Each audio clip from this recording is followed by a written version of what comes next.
Hello, hello, hello. This is Tom from Tom and Ruth Philippine Adventures. Today I'm going to talk about pros and cons. Driving in the Philippines. Should you have a car? Should you not have a car? You know, in some instances, a car is needed for sure. And some type of transportation, whether it's a motorcycle or a boat. It depends where you live or what's going on. The reason why I'm talking about this today is we went by bus yesterday.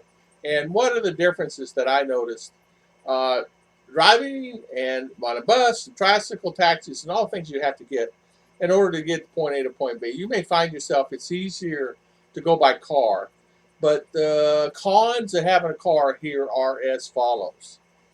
If you get a car, it's not a matter of what day or when, it's inevitable you're going to be in an accident. Inevitable. Whether it's 1 year, 1 day, 6 months, 8 months, 2 years, or 5 years, it's inevitable. Whether you're driving it or your wife is driving it or somebody else is driving it, it's inevitable. Because the reason why I'm talking about this today, a friend of mine went and bought a car. And he's been in the Philippines for about 7 months, and he went and bought a car, and he gets an accident yesterday. He's only drove it about 10 times. And he was making a point. He says, it's actually better for me not to have a car. In my case, I realized it's actually better for me not to have a car. And the reason why I'm going to let you know the reason why I made my decision. It's not a decision of everybody else on this earth. It's just Tom's decision. The reason why I didn't buy a car is I drove, as you know, for the solid last 9 months, solid. I was in that van everywhere. We went all over the place in that van.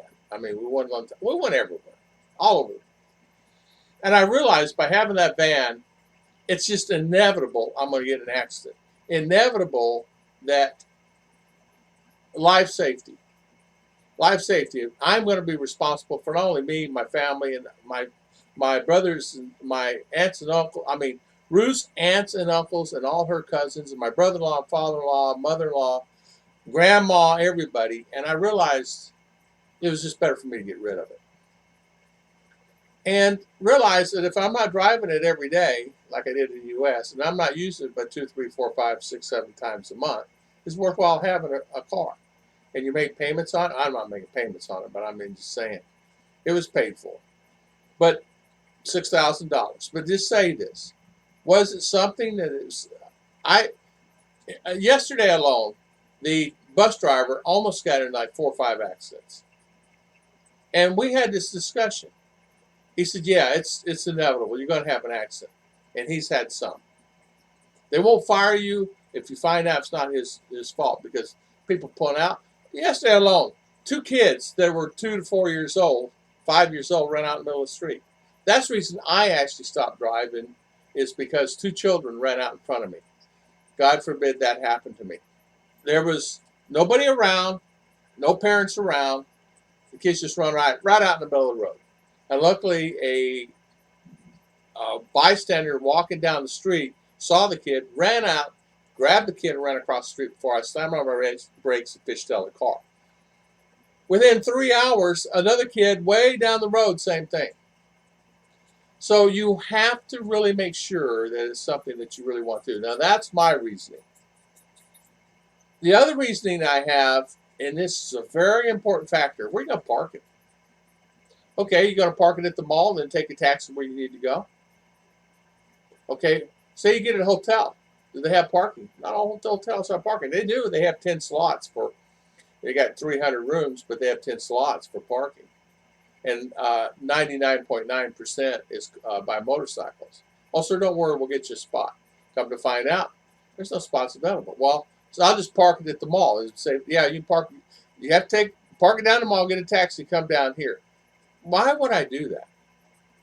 Not only that, is when you go to town or go to Dabo or go to CDO or go to places where I live, there's actually no parking to park. So if you had to pull, you have to double park, and double park can get you a ticket really quick here. By the way, they're cracking down on that. Tickets, speed. Yesterday we had 6 police traffic stops. And I'm talking police. I'm talking police traffic stops. So you have to, yeah, that's just going there. And we had to go back to them again. It took me 5-6 hours to come back home. So, and it's really a 3-hour trip by car. So it's pros and cons. You kind of see the con already by riding the bus. There's a lot of hassle riding the bus. Or you can hire a car. It's still going to cost you 60 or 80 bucks. It cost me 60 bucks there and back. But then I have to pay for them for a full day. It may cost me $80 or $100. But it's cost me $7 per person to go there and $7 per person to come back. So $28 I spent yesterday. No big deal. But they stop and I have to wait. And they stop another stop and you have to wait. And then there's 40 stops because, they got to get off because they're not willing to walk in the sun for 2 miles, which is understandable. I wouldn't either.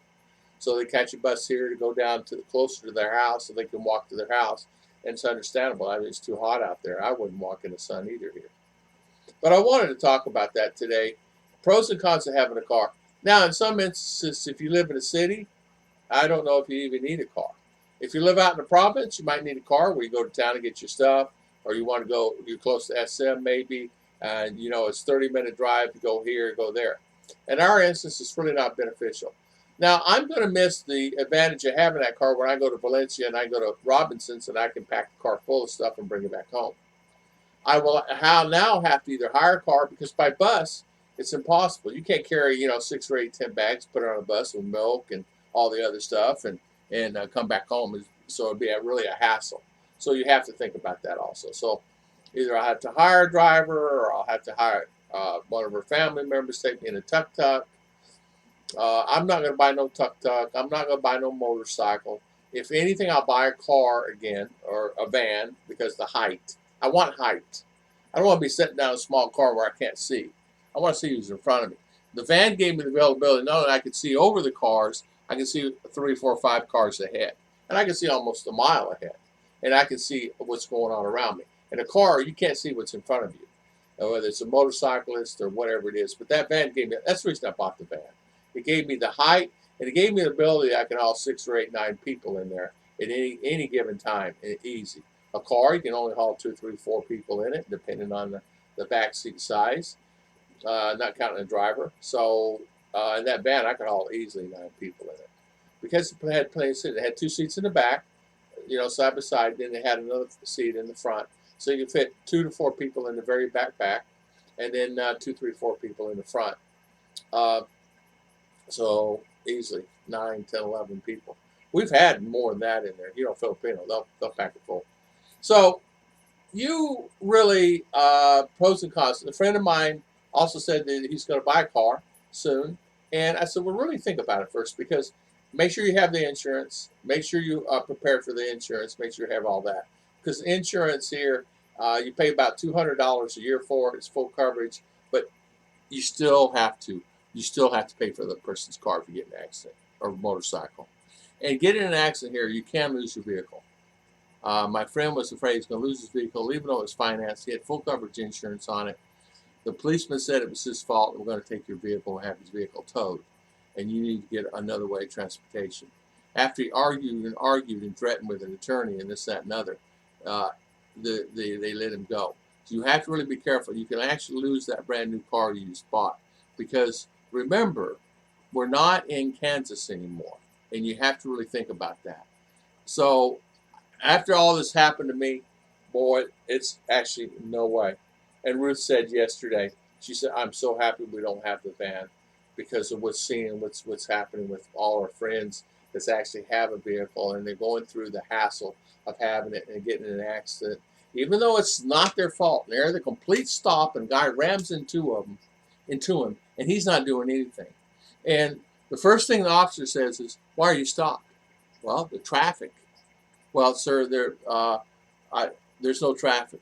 Well, there's no traffic now, but there's traffic then. So he's fighting his case, but then on the other hand, you have to really prove your innocence. You better have a dash cam. You better have a dash cam not only the front, the back, which we had one. We had one in the rear too. And you need one side to side. You need who's coming up on you. Because the dash cam can only protect you from what's here and here, but it's not going to protect you if someone comes in the side of you and presses inside of you. They say they do, but they don't, because there's blind spots in it. So you need to have another cameras on each side to protect yourself. And I'm telling for everybody that wants to think about this, I'm not trying to be negative. I'm trying to believe uh, the truth of what it actually entails. If you're wanting to buy a vehicle and it's going to be a brand new vehicle, 7, 8, 900, 1 million peso is 18, 20, 25, 30,000, 40,000, $50,000. You want to make sure that you're actually prepared, because if you park it in a parking lot, you can easily get keys that scrape up the side of your car, and or motorcycle handles, and or tuk-tuk handles, and or just keys, and or kids, and or anything else. Guy had a new truck. He said, I put it in the parking lot at the mall, and there's kids in the back of it. I don't know who the kids are. They're in the back of my truck playing inside the truck. They do that here. That's normal. We park our car out here because we're on top of the hood. So you have to really be careful. That's what they do. They want to play and do. That's okay. You just have to be prepared. If you're going to pay $30,000 for a brand new car, you better lock it up and protect it. Not only that, you got to better make sure that you have umbrella protection over your car itself and the family. I'm saying this now because it really hit home yesterday when I was riding to that bus driver yesterday, and I talked with him. He says, "Yeah, it's you have to be kind of careful." And he said, "Even I got blamed for it, and it wasn't my fault. I'm completely stopped, and but they blamed the bus, and the bus had to pay out a large sum of money to the people." And I said, "So you didn't?" He said, "No, I just got a warning, and I have to be very careful." That's the reason I honk the horn all the time. I want people out of my way, get them off the road, get them away from me so I can drive my bus down the road. And I understand that. So I don't know how long this is on. It's 11 minutes, 12 minutes. But the passion today that I wanted to tell all my wonderful friends out there is coming to the Philippines. Think twice, three times, four times. Motorcycles, be very careful on motorcycles. They're the same situation, same things. Um, my friend Rick Morris was telling me yesterday he got in an accident on his motorcycle, hurt his knee, scraped it up pretty bad in his side. So you have to be very careful of that. And it's great meeting him yesterday. The thing of it is I on a motorcycle, we're not going to buy a motorcycle either. I was thinking about buying a motorcycle, one of those new NMAX, but why would I do that? Because Ruth has already been in 2 accidents herself. Luckily, she's not been hurt. Luckily, she's okay. None were her fault. They hit her. So even her family says it's very dangerous. So thank you everybody for watching. Thank you so much. So I want to talk about that today. God bless. We'll see you guys next time.